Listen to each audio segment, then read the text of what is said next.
Sup and welcome to the next episode, the current episode, whatever. The new episode of NyuMu, the most consistent new music podcast recorded in a college closet, and this time we are in college, okay?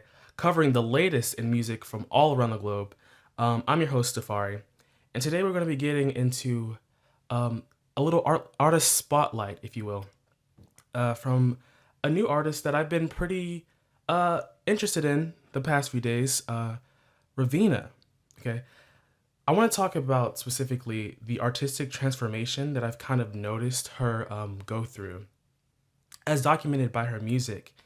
And I feel like, generally speaking, when we look at these new artists and they come out of nowhere and they have tons of personality, tons of charm, stuff like that, we go, oh wow, like, I could do that, whatever, whatever. Like, it's so easy. Or at least that's like the common sentiment, just like, wow, she just came out here. I may as well do it too. Which is not to discourage anybody from like, continuing a new music career. But I just want to highlight how her music exemplifies the sort of transformation she went through and how difficult, or I guess complex, the issue of like having artistic transformation or coming to terms with your own style might be. And then one thing I really noticed like off the bat is in her music there's this sense of time. It's kind of obvious in song titles like Johnny It's the Last Time, Sweet Time, stuff like that, but it goes a lot deeper than that, I think. First, starting with the song that put me on. I don't know what it is with colors. It's just like back to back from Joy Crooks, now Raveena. It's just like they have these artists that just like spark my attention, where I'm just like, the week before, I was just like struggling to find an artist, and I didn't talk about one last week. But this week I'm just like, wow, yeah, this is the one, part two. Like, this is the second person, like, we have to talk about her. It started with the song that I was put onto by Colors, If Only. And from the first time I heard the song, I just noticed that strong sense of time and how it affects, herself and her music and the relationship that she's had or has. And specifically in this song, it's about the relationship she had moved on from. And there's that assertion in the song that she moved away from this troubled relationship, and there's this new present version of herself that, can move on, live without that person. And I just started thinking about like, okay, but how did she come to be that way? How did she come to be this like confident and compelling and definitive artist that people like, see her as? It it might be innate for some people. I'm sure that it's innate for nobody. And my personal belief is that. But I just wanted to kind of like, go back and look at her music and see like, where does this come from? Because it's such like a serene, calm, and like meditative personality that came together for her. And I'm just like, okay, well, I'm interested. You piqued my interest. I want to go back. I want to do the little research thing. And guess what? I did. So one of the standout kind of examples of this time concept, of course, it's in the title, Johnny It's the Last Time.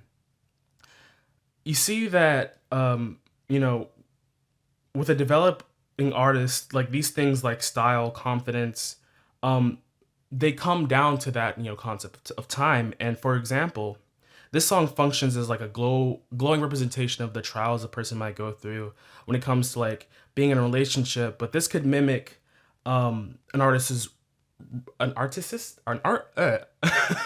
this mimics like an artist's relationship with art, like coming together with like their own definition of style, and there's some turbulence and struggle, and that essentially molds an artist. But like time grants that kind of growth. It gives you that experience of like, going in every night and just doing your thing.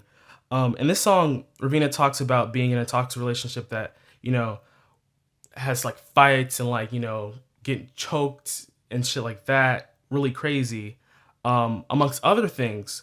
But I feel like the point where she just describes also keys into another point that we're going to talk about in another song called Something's Gotta Give, where it's just like you have this, I guess, shift. And like it's interesting with Raveena's music because you get to see the shift, you get to hear the shifts sonically. through, I guess, what would be her artistic story through her music. And I feel like that's not necessarily something you see often. I guess one example would be like that I could draw would be like FK Twigs and that song she has. What's that fucking song called? 19 IC. What the fuck is that song? Oh, Video Girl. So it's kind of like Video Girl in the sense that you have this kind of like I'm showing you the shift as it's happening kind of perspective, where I guess Girl is more so like before the shift. I like that we get to see the shift with Raveena. And I guess the clear change or divergence that goes kind of past If Only is a song like No Better, where here in Johnny It's the Last Time, she's talking about this very toxic relationship, and she's telling this person like, this is the last time I'm gonna go through this shit with you.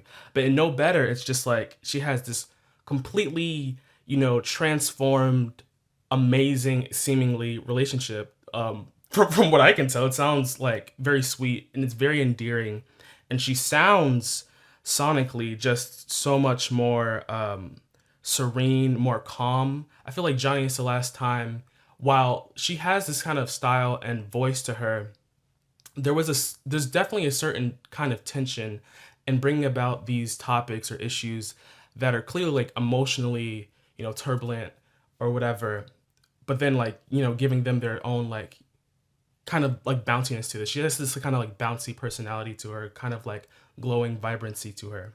And I feel like when you put her in this new situation with this new romance that, she came into or developed, or I guess that's the better word, developed, making it seem like, oh, this shit just happened, like it just fucking flew out of the air or fall out of the sky or some shit.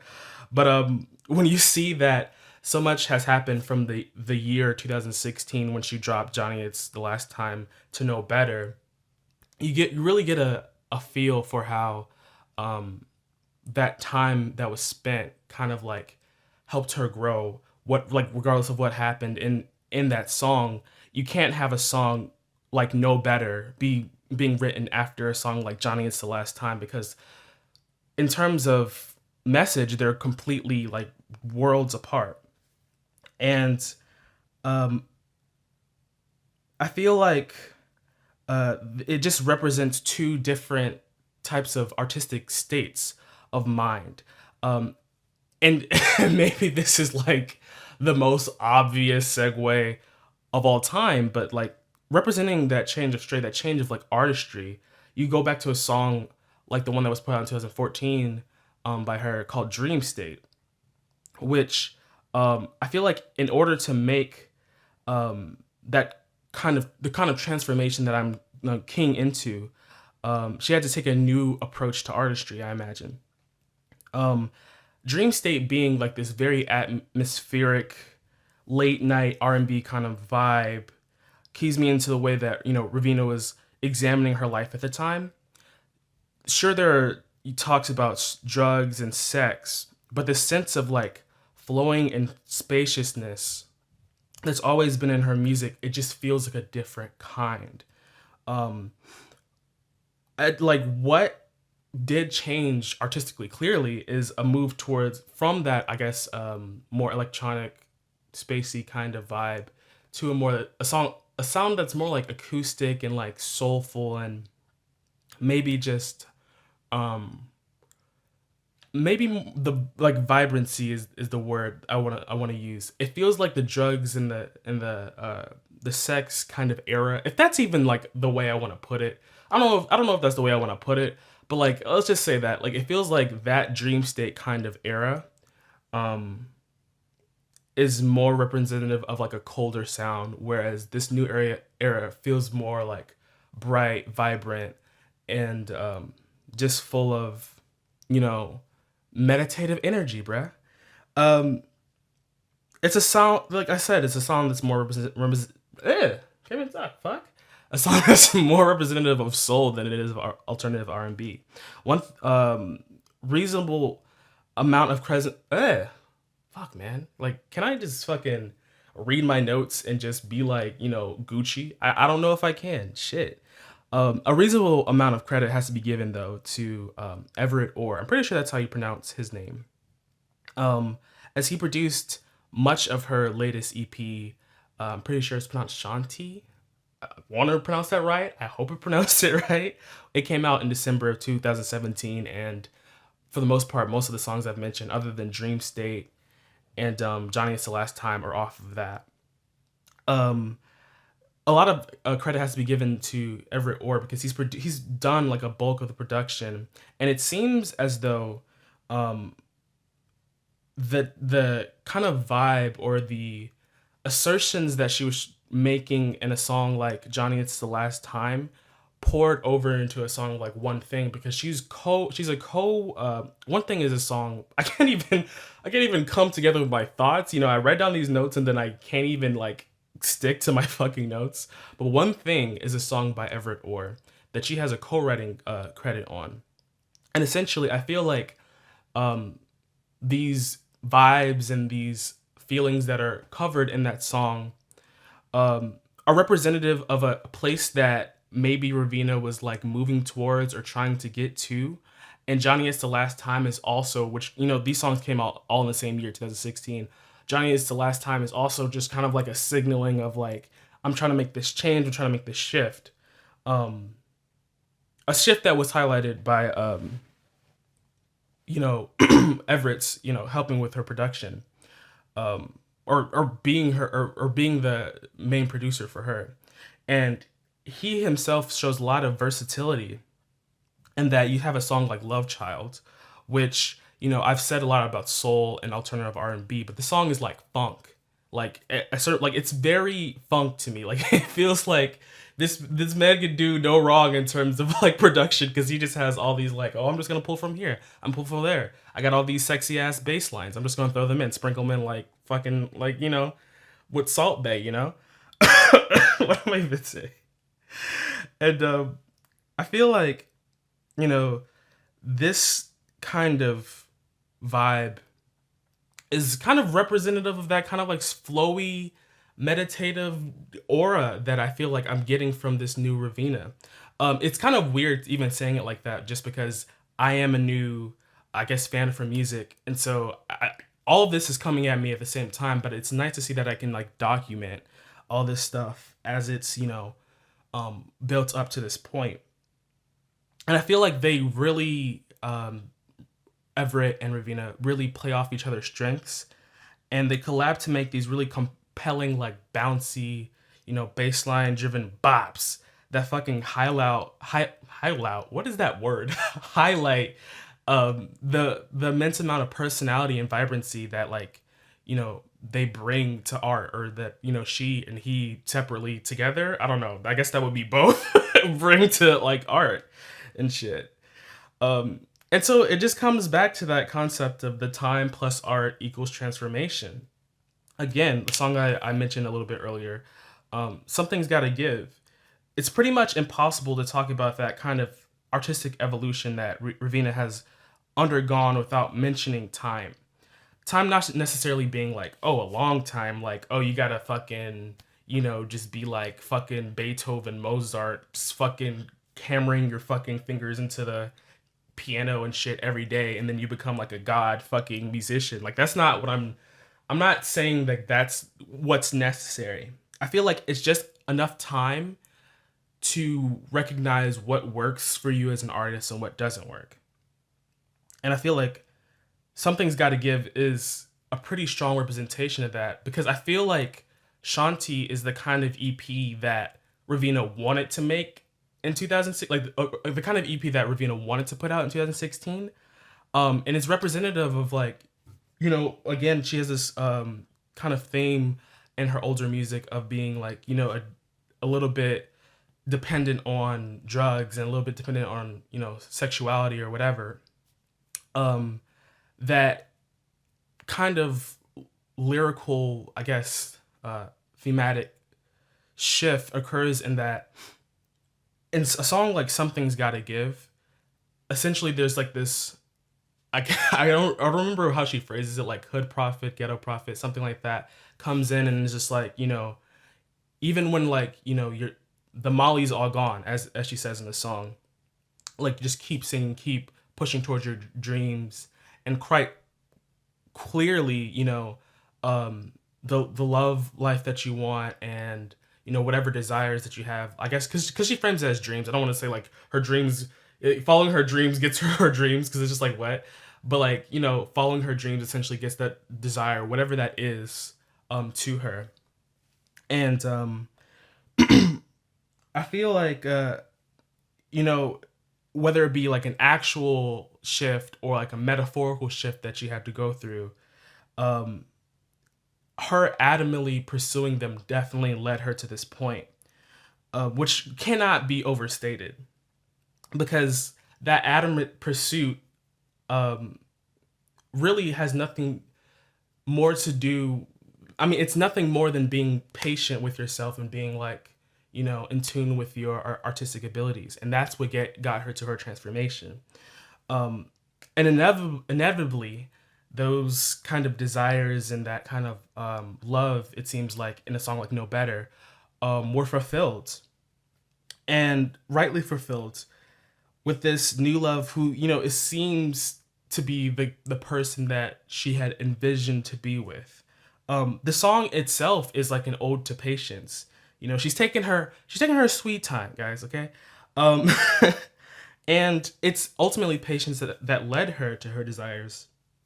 And she actively acknowledges the importance of time. Likewise, the listener gets to hear up until that point. I guess if you had been following Raveena up until that point, you get to hear a side of Raveena that maybe you would have been like completely unheard of. In a sense, this was the first song I think that was released from that Shanti EP wave. At least that's what Spotify and like YouTube tells me, because she released a video for it. And when you hear it for the first time, she comes on and it's just like she's just sounds like she's at complete and total peace, like she's zen, like she's just fucking, just fucking meditated, blessed up, highly high energy, high serene energy and shit. And I feel like the kind of delivery and personality are so convincing that it might make people think like, oh, she's just always been like this. Like, all of this is just how powerful her personality is, and it's just always been like this. There was no struggle. Like, I just got here and like shit was just always the same. But it just goes back to those, what, like 2-3 years, or seemingly that's, for all I know, the 2-3 years of like trying to get up to this point. And I feel like she says in a song, time was the vehicle for that kind of transformation. It's definitely like, the key to her getting what she was essentially, kind of worked so hard for. So it's not like an entitlement. It's basically just like work, and I guess not necessarily work, but I guess drive and patience, really. But that's kind of like the way that I interpret it. Looking back at the times of 2014 and Dream State, and looking at a song like Natural, it's easier to compare the stylistic and like, I guess, artistic evolution that she's gone through. You have a song like Dream State where in the background she has things going like, "Do you like my body?" implying like an attempt to um, be seductive or have a seductive bent. But then you have a song like Natural, which just is seductive. It just has this aura about it that's just like tranquil, and just like, I don't know. It's just like you get it through like osmosis. You just feel it. It just comes to you. Um, but that kind of thing, as evidence of a song like Dream State, wasn't always just something that kind of existed. It had to be built. It had to be discovered, and that kind of sense of it had to be built. It had to be discovered. There was this interview with Girl Boss that I thought was a really interesting interview, because in it she was saying, yeah, like I had been struggling with PTSD and anxiety, and like in a lot of ways like doing this kind of thing, like being artistic and stuff like that, is really, like, I don't know if, I guess therapeutic would be the right word. I'm not sure if she even necessarily uses those words, but she's saying like she does, meditation and stuff like that, and all of those outside forces combined with her artistic, outlet led to this kind of thing being created. And that's all that I'm trying to assert. Pretty like poorly. Like if you read my fucking notes, you'd be like, wow, these are some great points. But then I say everything and it's just like, man, I'm completely scatterbrained. I'm horrible at like basically public speaking, because that's what I feel like this is, or explaining things in general. So I just give you like bits and pieces of a good argument, and then you maybe think like later like, huh, maybe you had some points, but I didn't really get them. But I kind of want to leave this conversation about Raveena with this kind of quote, which might seem a little bit detached, but I don't know, it's something I think about quite often. And it reminds me of patience and like kind of developing your artistic style, your, your expression, whatever. She says, putting the vastness of the universe and stars into perspective also really helps me. Our worries are so insignificant in the grand scheme of the universe. There is this kind of peace and understanding you will die one day, and that your existence is the tiniest blip in time. That's from the Girl Boss interview, which I encourage you to go check out. And she has a new song coming out tomorrow. I almost thought about delaying this one day just so I could talk about the song, but I was like, am I gonna really like talk about the song off of one day? I spent a lot of time researching and like thinking about this shit. So like one day, yeah, not even one day, a couple of hours with the one song. Come on now, we can't do that shit. So we're gonna give Raveena the respect of like putting her song in the new tracks. This is probably gonna end up in new tracks on Sunday, and we're gonna do it like that. Next we got the new project mix. You see how I did that? You see how at first I did the artist spotlight, which I don't know. I kind of feel like I butchered it, but maybe just like the idea that this is the 9th episode. Technically, it's the 6th episode of this season, but it's the 9th episode that I've done. So maybe just get the feeling like, oh yeah, like I'm still learning. Maybe that's like the pit. What's the word? The guilt. Empathy, sympathy. Maybe that's like the sympathy, but like, yeah, you're learning, dog. But now we have the new project mix where I talk about some interesting things, some interesting thoughts I had about some new projects. From I guess like last week, kind of the week before. I mean, like I just talk about these things as I hear them. They're pretty new. I just don't like to talk about albums like a day after release. I like to sit with them because I don't have an opinion or any analysis or anything like that after one listen of anything. Like that's just not how shit goes. So first we got Asuka Ando with their album Amai Hit Kochi, but I looked at the Japanese pronunciation of the album and it's Amai Hito Kuchi. So the English translation of the album is kind of inaccurate, but it doesn't really matter. First song, because I can't talk about the title track. I already talked about it in the very first episode actually of this season. But this song, I don't know, it kind of highlights all these interesting like details all across the album. Like there's like this chime like percussion going in the background. It's like just like peppering the track and stuff. And I gotta highlight, I didn't even do this, this is like a reggae album. And yes, if you caught it earlier, the song is in not the song, the album is in Japanese, which I guess the song would be in Japanese too. So it's a Japanese reggae album. That might sound like a what like that's not a thing type thing, but it definitely is a thing. Definitely is a genre or whatever. And there's like a lot of chime and like interesting like electronic details all throughout the album. But this song that isn't too like electronic or anything.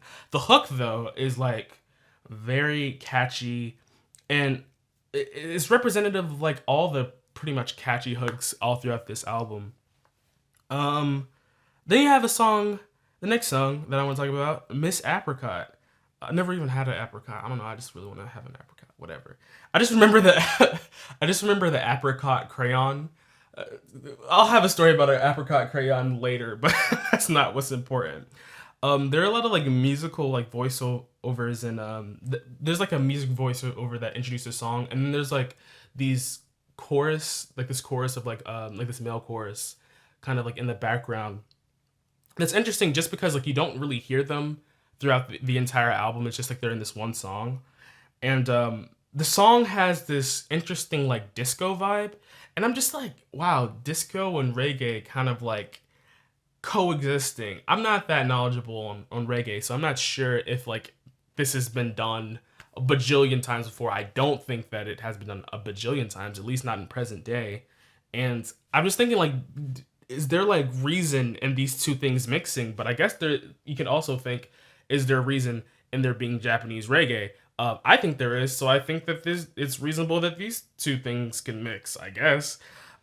Next we have Daisuki, which she pronounces DAISUKI, which, man, like there's this thing in the Japanese language with su as a, I guess, character, if that's what you want to call it, letter, where some people pronounce it su, most people just pronounce it as an s, so like s, and so it's really interesting when people say like suki, which suki or ski is how it's actually pronounced, would be love, but sometimes people pronounce it suki, sometimes people pronounce it ski.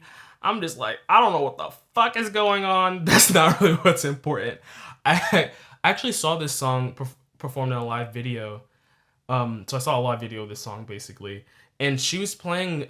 So the lead vocalist was playing this song off of a drum machine, and there was also like a guy who was playing like maybe guitar or something, or he was playing piano, and it sounded like, I mean, it not sounded. It was pretty lo-fi, and I was just thinking to myself, this is like it almost feels like a completely different song, and I kind of got to thinking about like maybe how big this band is, and they seem kind of niche to begin with already. And I thought, what really is the space for niche bands or artists who don't really have a niche audience? So yeah, like you have a niche band, but like, do you also have a niche audience? Because then like, who's gonna listen to your music? I don't know. I just think it's kind of interesting that this band exists and that they're making music that I actually want to listen to. So that's cool. Next we got Kanashi Honto. I think Kanashi Honto. Honto. Yeah, Kanashi Honto. With dance, it has like danceable grooves kind of similar to the track that I covered, the title track. Which you can just go back to the season 1, episode 1, December 24th. Yes, Christmas Eve. I did an episode on Christmas Eve. You can go back to that episode and be like, oh yeah, that's like what you fucking talked about. It's basically that part 2. But essentially it just highlights all the really like interesting, kind of strange instrumentation on the album that doesn't necessarily feel reggae, because it's kind of electronic, but I feel like it's fitting of what the group is trying to present as their style. So I really don't, mind it. I mean, not that it even matters what the fuck I like. I'm just like here to talk about what I think is interesting, not necessarily like to give you my critique of some shit. I just want to give it like analysis. But next we got cupcakKe's album with, I don't even know how to pronounce it. I want to pronounce it euphorize, and that's probably exactly how you pronounce it. So we're just gonna go with that. First song, Duck Duck Goose. I consider replacing this song from this, because basically what I try to do with this new project mix is give like a third of the album, and like, be like, hey, like this is kind of like a decent sample, like what the album's gonna be like. And this song is so representative of what the album is like that I cannot change it. Like, cupcakKe is just one of those artists. She comes on, she has a distinctive voice, she's very explicit, and she's hella aggressive. Like, she has no problems talking about dicks, talking about cum, talking about all types of shit. So just get ready. Get ready to be like, wow, okay. And she has this way of bringing the beats alive on her songs that is just like, come on. She like, I feel like a lot of her beats are pretty like standard fare for either trap music or drill music, which the kind of music she makes. I have this problem where I don't even I skip details that I should be bringing up. It's basically drill, Chicago style drill, kind of mixed with some like electronic influence. I guess it's kind of pop too. I don't know. It's a lot of things. She's very versatile, but she just has this way of like coming onto a beat that people might write off and being like, I just made this a fucking knocker, a fucking slammer, a fucking bop, if you will. You have a song like Wisdom Teeth, which I just keep thinking like Cupcake, even though she talks about shit that people might think is vulgar, I feel like she is a lyrical rapper. And people might shit on that opinion, but man, she talks about issues from a perspective that people rarely bring up. Specifically, there's this part where she's like, I don't really want to say what she says because like I'm not her, but she says, because she's talking about like dudes who like buy like $1,000 like belts and like clothes and shit, but they don't like support the community and shit like that. And she's talking about like, yeah, the belt gets you girls or whatever, but can the girls get you a belt? I just thought that was like, wow, people need to say shit like that more often because people like these a lot of people in this kind of trap or drill scene, with the exception of people like 21 Savage, who like he does like a back to school drive and shit like that. A lot of these people don't like give back and shit like that, and they're like, it's not my responsibility to. And I feel like it's interesting that somebody from inside that kind of like world is like, but you could though, it's not really any place of like me, like some rando, to be like, oh, they should be doing this. But I feel like it's nice it's important for me to highlight that somebody is talking about stuff like that in that kind of like culture, because oftentimes people act like, yeah, they just talk about stupid shit all the time. And the next two songs, Crayons and Self Interview, speak to how much Cupcake doesn't talk about stupid shit all the time. Crayons is like it's an anthem that is essentially a sequel to her song LGBT, which is kind of from the perspective of defending the gay community and being like, yo, all these stupid ass double standards about like, hey, lesbians are hot, but gays are gross. Like, that's gotta end. She's like, we gotta support the trans people and stuff like that. And I really just fuck with that message.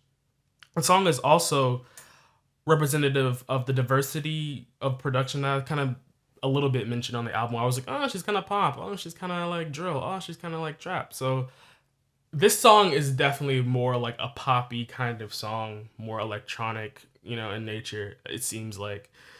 So there's just like that.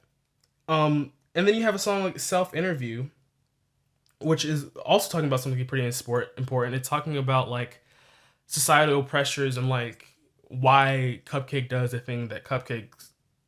I'm about to say why Cupcake does the things that cupcakes do. Like what? No, like why she is the way that she is.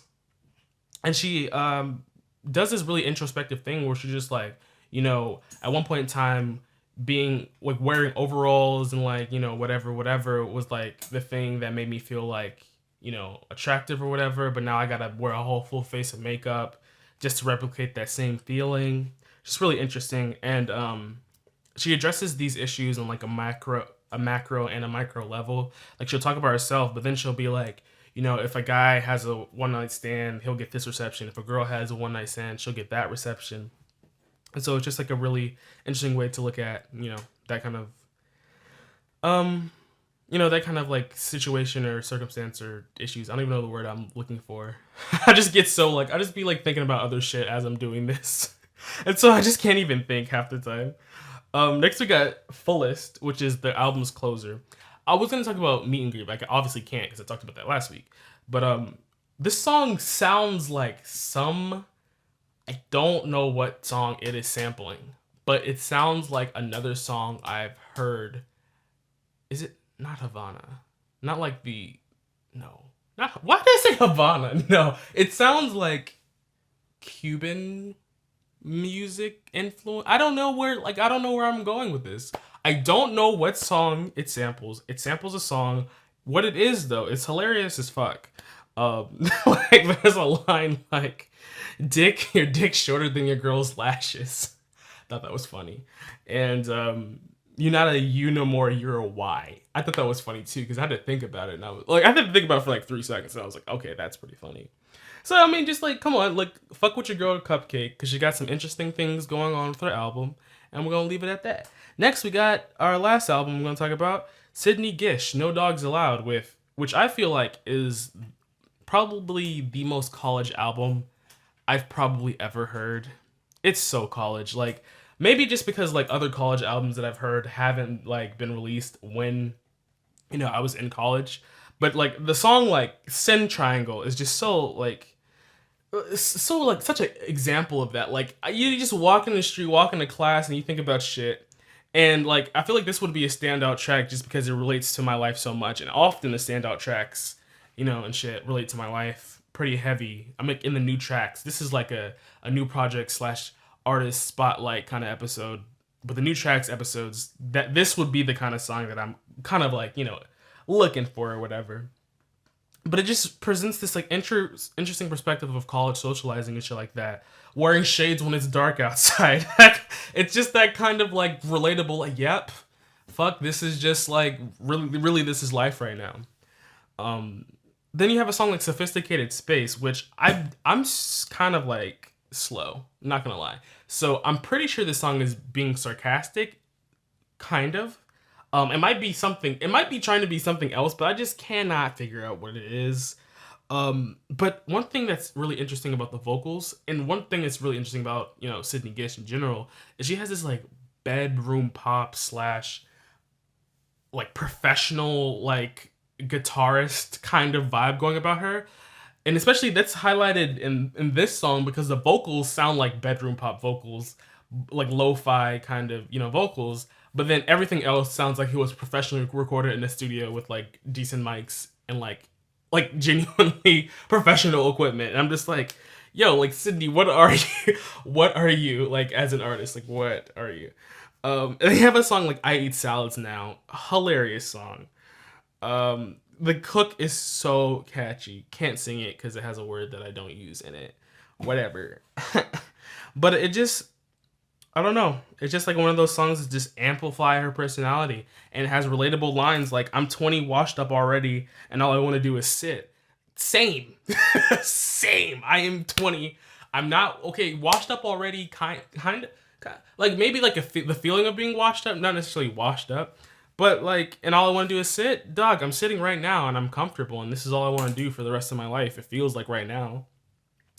And then you have the next song. The last song that we're going to talk about of the day, new recording 180. that kind of tells you how quickly this song was kind of thrown together. Essentially, the album was put out, I think it was put on December 31st. So she really just wanted to, just have like a closing track, I guess, for the year. And she's talking about like this guitar riff that she's been working on. She's like, yeah, I made this guitar riff last year, and there's like this really fourth wall breaking thing in the lyrics where she's just talking to you about how she made the song. And I don't know if this song was actually recorded and composed in one day, just because like I know like making this podcast is just a lot. Like you sit there and you type notes for hours, and then you record it, and then you're just like, I hate this, and then you edit it, and you have to amplify it because otherwise like it sounds like quiet, like you're whispering or some shit. So it's just a lot. I don't know how she did this in a day, but if she did this in a day, that's fucking amazing. I guess Bandcamp uploads to Bandcamp are just really fast or some shit. Like I don't know, but it works out. And that's oddly all I have for today. I really wish that my notes. I really wish that I could read my notes as well as I think my notes. Because when I think my notes, dog, I was sitting there like, you know what? I'm going to type this shit up, and this shit is going to be so fucking crazy and so fucking emotional, like the artist spotlight or whatever. I was going to be like, this shit is so emotional. Like, Raveena will just cry, and she'll be like, oh my God, this shit was just so, yes. That's probably not going to happen. That's probably not going to happen. But I don't know. Maybe if, like, I was as good of a speaker as I am as good of a writer in my head, at least, like this would like translate into like the best podcast ever. But until we get to that point, I'm just gonna be stumbling and crazy. And live from the closet, I'm out.